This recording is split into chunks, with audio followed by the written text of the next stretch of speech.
Hey guys, Coach David here, coming to you today to talk about goals. What goals are, how we set them, the kind of advice of some of our coaches on what are the important things to look at when we're looking at goals, and then kind of a run through of what they consist of, how to manifest them, and some additional things to think about as well. So, let's get started.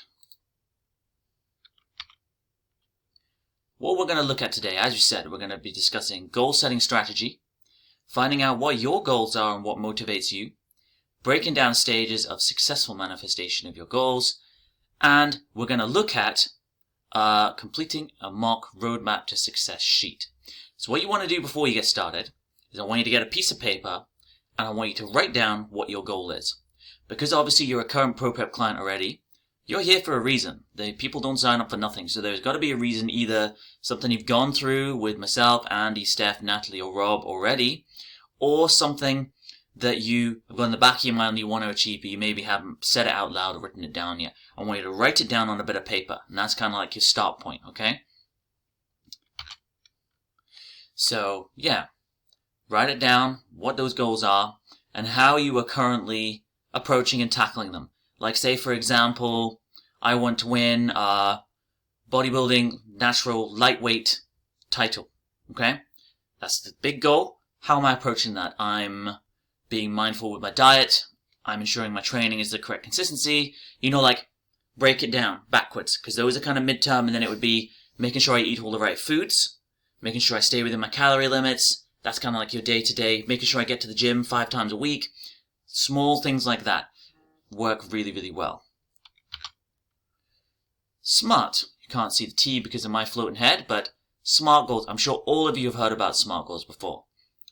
Specific, measured, achievable, relevant/realistic, and timed.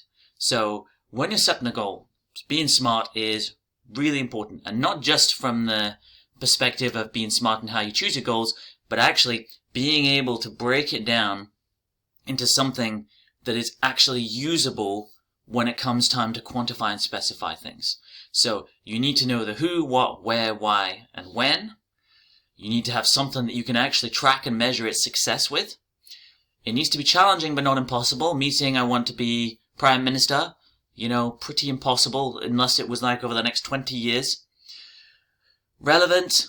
Well, the goals need to be relevant to the objective. If you say I want to compete in a bodybuilding show, and then your short-term goals are, I want to make sure, let's say, for example, I get on a holiday this year.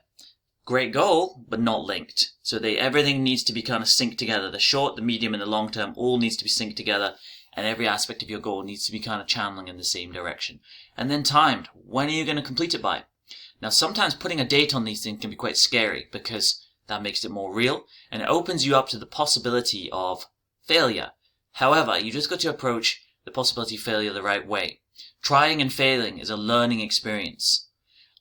Failing because you've not tried hard enough, or failing because you've given up, that's different. So work on that. So look at the goals on your sheet. You can pause the video after I've spoken in a minute and go, okay, does my goal that I've written down here and the way I'm tackling it, does it kind of abide by the SMART principle?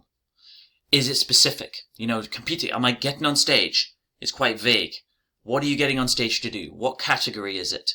What time of year are you hoping to get there? How are you measuring your progress towards getting on stage? Is it kg loss? Is it measurements? Is it visual and photos? Is it achievable? Is it something you've agreed with coach, or have you decided this on your own? I know one person who, not with ProPrep, has never stepped on stage before, never done anything to do with bodybuilding, but her goal for this year is to win her pro card. Maybe not achievable, but maybe it is. Maybe I'm completely wrong. So you just got to make sure that your goal fits with these. So you can pause now, make sure it fits, and when you're sure that your goal kind of fits these criteria, unpause and press play again. This is the roadmap to success sheet that we use here at ProPrep. This is a slightly altered one because this is one I've used with one of my friends. I didn't want to share another client's information here, but he was happy enough to share it. And basically, he has long, medium, and short-term goals, and then there's obviously barriers to those goals as well. We're not going to dwell on this for too long, but the main thing that you need to take into account is that, as we said, everything here is linked. So your short-term goals, tracking his exercise and completing his health sheets. Basically, I do his sheets for him to help him. Aim to exercise every day, tracking his eating, completing health sheets on a weekly basis. And then the small little non-negotiables I gave him, which was drinking more water, eating fruit and vegetables, establishing new habits and move away from high sugar and processed carbohydrates, and kind of keep things going on a regular basis. And that will, in the medium term, reduce his body weight and his body fat total and kind of work from there. And then in the long term, maintaining a healthy body weight and a shape and a state that he is happy with. That long-term one could maybe use a bit more specificity, because what is the state that he's happy with? Does he have an example of that? How are we going to measure getting into that state? So you see, even a sheet that is complete, there's ways that we can change it. And then obviously the main drivers, his motivation to do it, are obviously health outcome and self-confidence, which is very, very important. Knowing what drives someone to complete it is part of the equation as well. We've got some barriers here too, and it's just making sure you're going into it with eyes wide open. This is what I want to do. This is my situation. These are my barriers. And this is how it works. So it requires quite a bit of organization to get things started. So I've got little videos here from Coach Andy and Coach Rob on how they approach goals. I basically just said to the guys in a call that we all had together, guys, just send me a little clip on goals. Your approach to it, your thoughts on it, your strategies, but keep it concise. And they sent me back these. We'll see if I can get these to work. Working better than it did last night on the live Okay, call. so you've got the goal in the mind and you want to sort of now make that goal a reality. And what do you do about that? Well, I'm super process driven. I really am. So you've got to be able to take the goal. It might be quite a big goal and you've got to break it down into bite-sized chunks. Something you can manage. And the SMART objectives are the best way to come up with your goals. So they have to be, your goals got to be specific. You've got to know what it is you're trying to do. You've got to be able to measure your progress towards that goal. It's got to be achievable and realistic. So I want to be a world champion pro level bodybuilder. That's probably still within my remit as a bodybuilder right now to be able to achieve that. I don't think I'll ever be able to be a pro overall world champion, and that would be unrealistic. To have that goal, but maybe in my division, in my class. So it has to be realistic. Once I achieve a goal of being a pro world champion, then maybe I could be the winner in the overall. But I've got to get to that first goal first. So you got to be able to walk before you can run, and run before you can sprint and jump. So goals have to be achievable. They've also got to be realistic. So you've got to be able to think to yourself, right, I want to be a pro world champion, or I want to do this, but I've got a massive business. I've got to look after my son. I've got to travel quite a lot around the place. I can only manage to work at 3 nights a week. I've not got the funds or anything like that to contribute towards this sort of goal. Is it really realistic? Or does my lifestyle have to really change to be able to do that? And is it the right time to be able to do it? And then the final element is time. So you need deadlines, and you need to be able to achieve those deadlines, because you can't keep putting these things off. So you've got to hit certain targets along the way. So goals have got to be smart. They've got to be achievable. And I always make my goals smart based. I always make them short term, medium term, and long based as well. So I've got targets, milestones I want to hit along the way. And if I can achieve those things, then the bigger picture is going to come into focus. And I know if I can't achieve those things, then I can kiss my goal goodbye. I've got to make sure they come into focus. But I'm determined, because that goal matters to me more than other things, like having the glass of wine, or having that slice of pizza, for example. So goals, that's how I do them. Hopefully this is good for you, Dave. That's really good. So you'll have heard some of the stuff we've spoken about already in there, and some new stuff too. How Andy doesn't reach too far ahead of himself. When he makes his SMART goals, he's not thinking about literally the very end goal of his bodybuilding career, which would be to be a pro world champion. He's thinking of, okay, this is the next step in the process, and once he's achieved that, he would then look up and go for the one above it. But anyway, we'll get back to these things in a minute. Let's have a look at what Coach Rob had to say. Hey, Rob here. So when it comes to goal setting, I like to have a clear vision of what I want to achieve and how long I have to achieve it. So let's take a very perfect example of contest prep. If I know I've got a competition, my first thing I do is concentrate on that goal when I want to compete.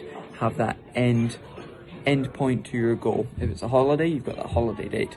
And then work out them stepping stones. So your goal's up here. Work out the stepping stones, how you're going to get that goal, so you can attack it in manageable chunks. So I think manageable chunks is the best way for me to achieve my goals. Another one that I would say is be realistic with your goals. Get them SMART goals in, but I think the realistic one is the best. And set yourself up for success. Don't set yourself up for failure. Get there in the best possible way and have a good team around you. And tell people your goals. I think it's good to put it out there into existence. As soon as you start telling people your goals, it might take a bit of pressure off you because you might have the support that you need, or it might be that drive to achieve that goal because you don't want to let people down or disappoint, which you shouldn't feel like that you want to disappoint, but telling people, putting it out there in the public and taking people along the journey, because people will be invested and help you along the way. So set goals, have a time frame, reach them in your stepping stones, and put it out there into the world for the world to enjoy your goals as well. Hope that helps, and thank you, Dave, for the presentation. There you go. Thank you, Rob. So, yeah, manageable chunks, SMART principle. You can see there's a lot of similarities in what they're saying.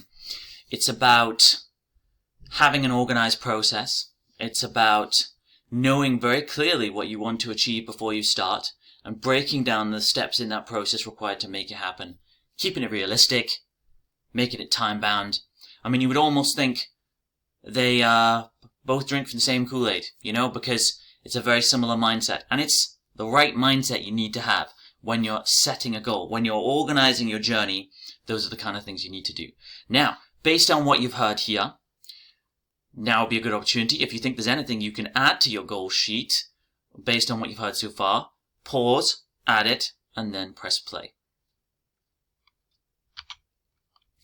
Okay, so summarizing what we've gone through so far, goals are process-driven, and there are different stages that are all linked. Your short term has to support your medium term, has to support your long term. There are different ways of setting goals. I always tend to do it kind of backwards. I set the big goal. This is what I want to achieve, and then I go, okay, how do I need to break that down into, as Rob said, manageable chunks? And what are those chunks, and what will I need to do to achieve them? So the manageable chunks are kind of like your medium-term goals, and the day-to-day activities you need to do to achieve those manageable chunks are your short-term goals. And once you've got all that organized, that's you set. And that's you set up with your goal process to achieve your big goal. In doing this, you need to ensure all those goals are SMART, specific, measurable, attainable, realistic, and time-bound, and know that behavioral change, which is adopting new behaviors to help support your goals, for example, training 5 times a week, eating 5 portions of fruit and veg every day, drinking 3 liters plus of water every day, those are good behaviors. If you complete those good behaviors for a sustained period of time, they'll become good habits. They'll become part of your routine. Now, having lots of good habits is a great way to get goal success. So if you've got lots of good habits and good behaviors in your lifestyle, you will be right on the way to having good goal success. You can't get goal success if you're not doing all the little things the right way.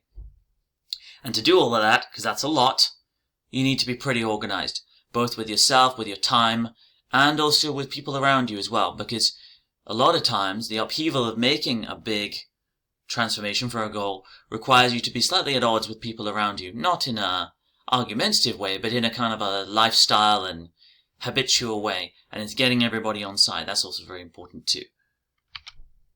Okay, is that all there is to it? Now obviously I don't have anyone to interact with like I did when I did this live last night, but I'm asking the question. Goals, is that all there is to goals, or are there other things needed to make them happen? Well, you won't be surprised to hear that there are other things needed to make them happen. And part of that is the process of manifesting your goal. Having everything written on paper is great, but having things written on paper and having a plan doesn't automatically make it happen. There's the actual doing of it. So when you're talking about goal manifestation, these are the 4 phases. Part 1 and 2 are what we've kind of just gone through. Figuring out what you really want. That's kind of doing that deep dive and going, okay, what is it I really want to achieve? What really matters to me that I'm willing to dig deep, put in the effort, and make it happen? And then it's get clear on your goals. Get clear on what it is you're going to achieve, when you're going to do it by. Get that thing smarted up. And with that, you've then got your template for success. However, the template is just a template unless you are able to complete stages 3 and 4. Stage 3 is believing in yourself. If, for example, Andy talks about being a world champion natural bodybuilder, obviously at this point, he's not 100% confident he can make that happen. However, winning his category at a pro world show, he believes he can do it. So you've got to be able to believe you can achieve the goal. And this is one of the reasons why you kind of maybe upscale your goals the better you get, because once he's achieved that pro category status, he'll then be thinking, I can get that overall because I've achieved this level, I've leveled myself up to that. This is the next step. And it's realistic as well because you're not jumping too far ahead of yourself. But believing you can do it is really important. If you don't actually think you can manage the goals you've set out in your template and in your SMART goals, you're setting yourself up for failure, as Rob said. You need to make sure that you set yourself up for something that you believe that you can make happen. And part of that's down to mindset, which we'll get onto in a minute, but believing is important. And then taking the action and putting in the hard work are the other stages. And the hard work is not something to be minimized. Because, I mean, we'll get onto it. And I've got some videos here from 3 people that really inspire me. But in my experience of seeing the difference between people who win in bodybuilding and people who don't win is how hard they work.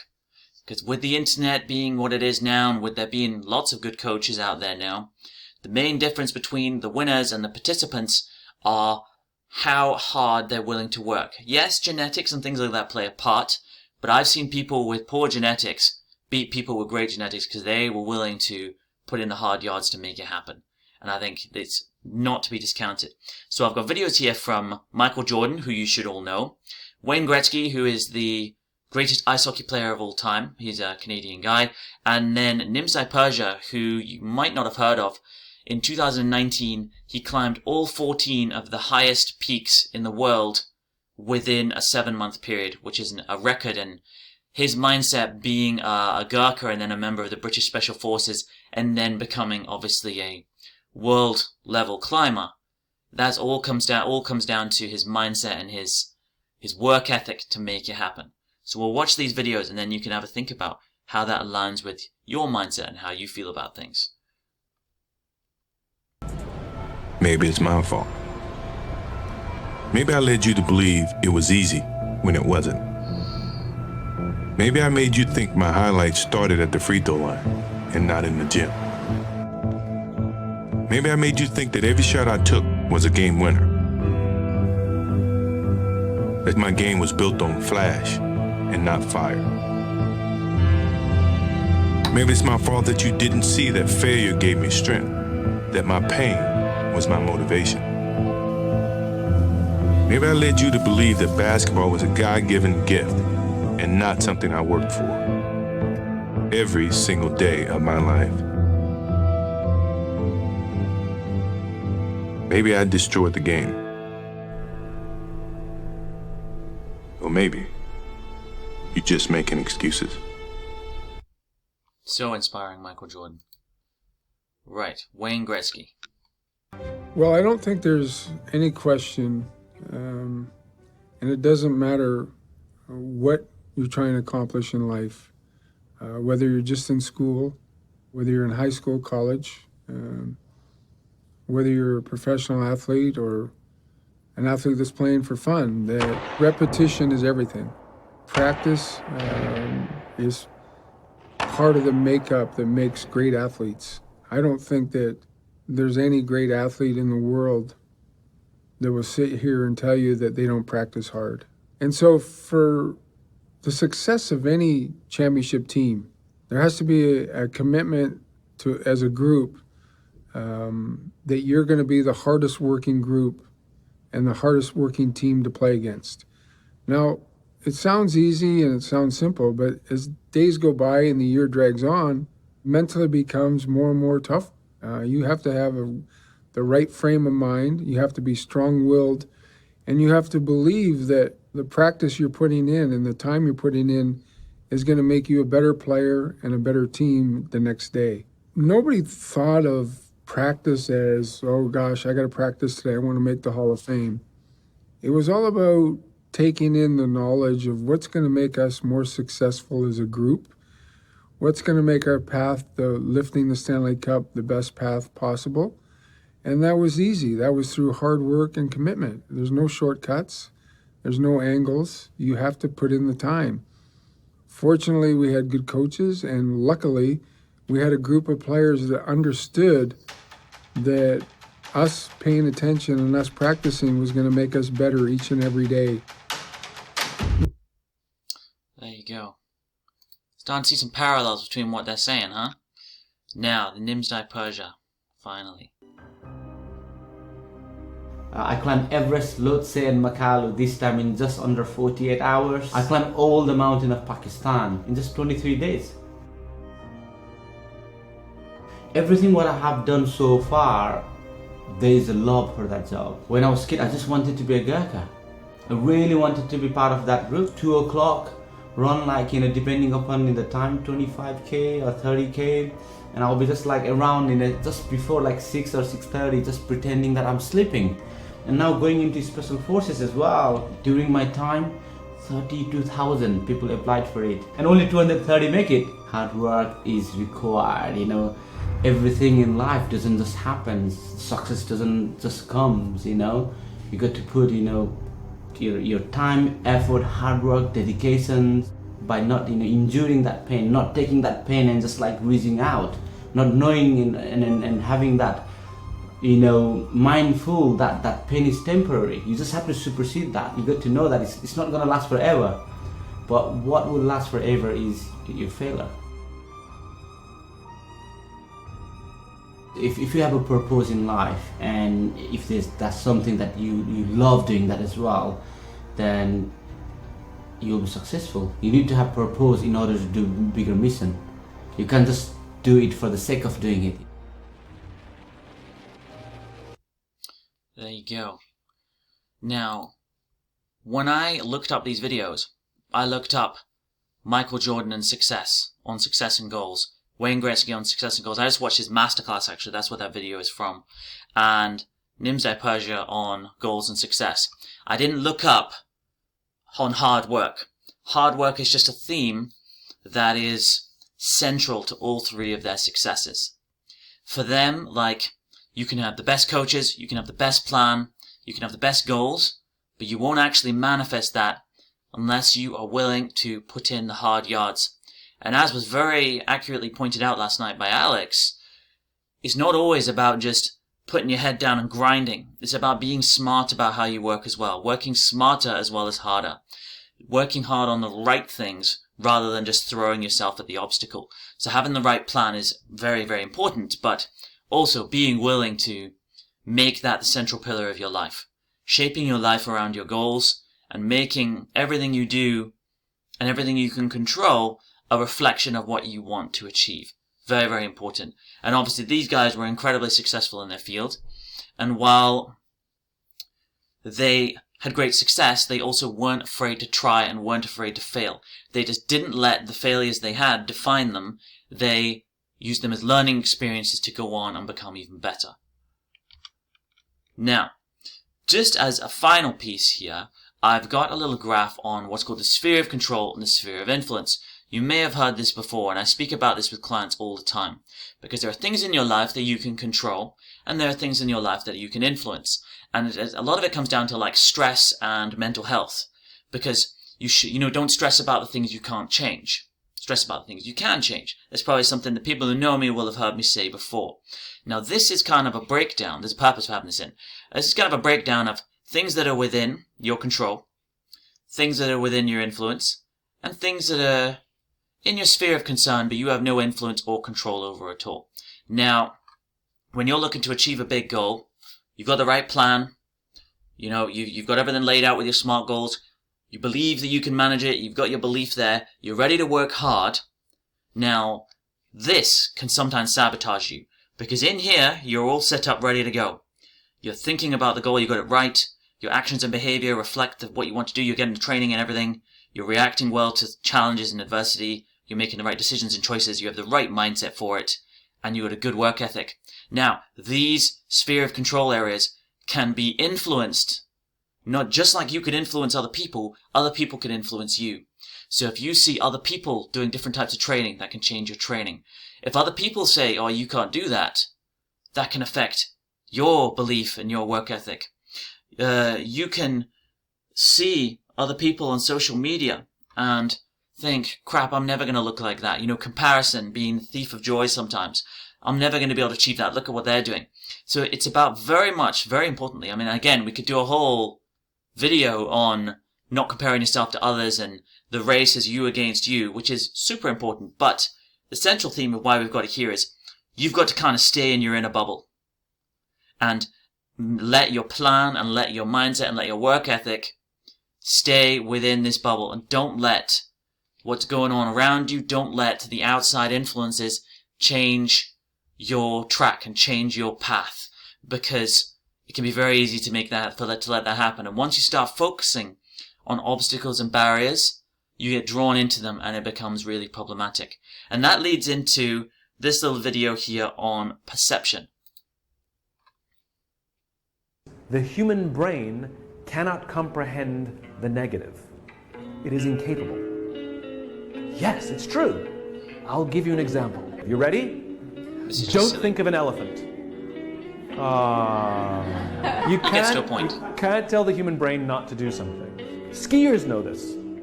If you ever seen skiers go through trees, do you know how they do that? If you go through trees on skis and you go, don't hit a tree, don't hit a tree, don't hit a tree, guess what you're watching? You're only looking at trees. You don't understand how anyone can ski with all these trees, as opposed to follow the snow, follow the path, follow the path. The only thing you see is the path. It's the same thing for you. If you focus on the obstacles, all you will see is obstacles. If you focus on the path, all you will see is path through the trees. It's your choice how you choose to perceive your own career. It's literally perspective. There you go. So, stay focused on the goal. Don't focus on barriers. Don't focus on problems. Because just like those trees, you'll end up skiing right into them. And you'll end up having big problems. People whose lives are surrounded in drama, it's normally because they worry about drama and they think about drama and they focus on the drama that occurs rather than focusing on the good things that have happened and the opportunities that have come up. And a lot of that comes from mindset. If you believe things are going to go wrong, they're probably going to go wrong. If you believe things are going to go well or that something good is going to happen, even if you have a challenging situation, you will find the positives from that situation and you will find the opportunities for growth and the way to move forwards from it. And that a lot comes down to mindset.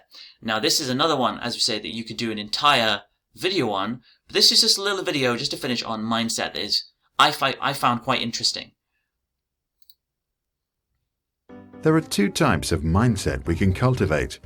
One that embraces problems as opportunities to learn, and one that avoids them, often out of fear to fail. People that avoid conflicts can be described as having a fixed mindset. Those who see problems as interesting challenges have a growth mindset. Sometimes we like to switch from one to the other. People have a fixed mindset because they believe that basic qualities like intelligence or talents are fixed traits and that these traits are responsible for success. They often like to document past achievements. With a growth mindset, people believe that new abilities can be developed through practice. This view creates the love for learning that most great leaders and artists have in common. For them, life becomes an exciting journey with endless opportunity to figure out new things and advance. So there you go. All about mindset. If you think you're not going to be able to achieve something, or you think you're not going to be able to learn new things, surprise, surprise, you won't. And if you believe that challenges are opportunities, and that adversity is something to be conquered, to learn and grow from, you'll learn and you'll grow from it. It's quite straightforward, really. Now, the one final thing I want to show you is something I used to stay aligned, because I spoke about trying to stay within this bubble here and not let other people's actions and things and societal things affect you and put you off track. But sometimes you need something that can help keep you on track and help keep you focused. And what I used to do that, and I create one of these every year, is a vision board. Now this doesn't need to just relate to fitness. So I mean, this is my vision board here. I'll pop it in the photo. Good, you can see that. So you can see I've got a variety of different things on there. Holiday in 2021 was maybe a bit ambitious. That didn't happen. But finding time to get my training in. Being able to get back to playing football again. That handsome chap there is Stephen McDonald. BMBF lightweight world champion. So my goal is to get to kind of a level he's at, or at the very least, do well in the lightweight division. Finding balance between work and social life. And also continuing my studies. That's basically fruit inside test tubes, which signifies my dietetics masters. I have that up on the wall next to the computer, literally right there, just out of shot. So I see that every day.